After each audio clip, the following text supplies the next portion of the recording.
All right, we've been listening to our local affiliate, WCBS, giving us the latest reporting on the helicopter crash on the roof of a building here in Midtown Manhattan. One person is confirmed dead, the pilot. Right now, CBS News national correspondent Jericka Duncan joins us. She is near the scene. Jericka, we're hearing that there may be a press conference soon. Are you hearing the same? We understand that to be true. I was just inside the Manhattan Times Square Hotel where I just walked by, saw Mayor Bill de Blasio go in with several other officials. I imagine they are getting briefed at this time so that they can then give a news conference. But just to give you a different vantage point, we're here closer to 52nd and 7th, and they just set up these barricades here to sort of keep us away from this building. As Meg Oliver mentioned, over 50 floors. And when you look up to the sky, you can't tell whether you're seeing a little bit of smoke at times or if it's just the fog, especially when we just got here, now looking more like fog. But there's so many questions about what was this person doing flying at this particular time. When you look at the conditions, it's rainy, it's foggy, it's hard to see, but it's our understanding again that there was some sort of distress call, so he knew that he was in need of help and I guess landed here on this building. But right now it is extremely hard to get a full vantage point. When we first got here, we were sort of walking around through and asking people what they heard, what they saw, what they witnessed, and many people said the same thing. You know, you look up and you don't see much but fog, and even reports of people who were further away and in some of these higher buildings and also couldn't see exactly what happened.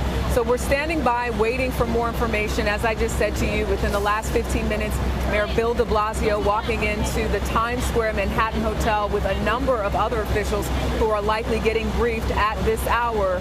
We're hoping, of course, to learn more information as we get it, but it appears, as we've reported on our local station and then now here, that there is one fatality. And Jericka, do you get the sense that more buildings are continuing to be evacuated, or that they have stopped evacuating buildings and the scene has stopped growing at this point?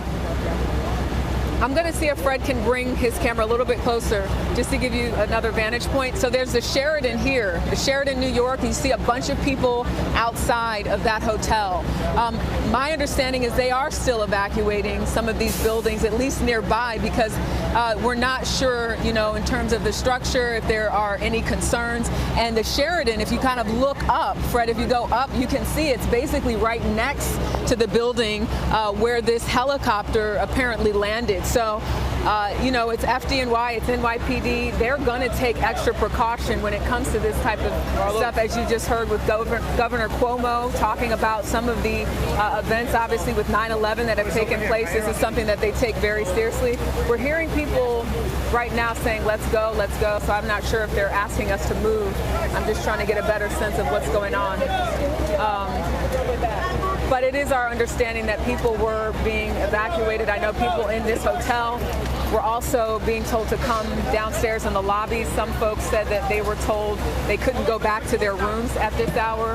The hotel being across the street from the building, that is a concern. So it looks like we're being moved back.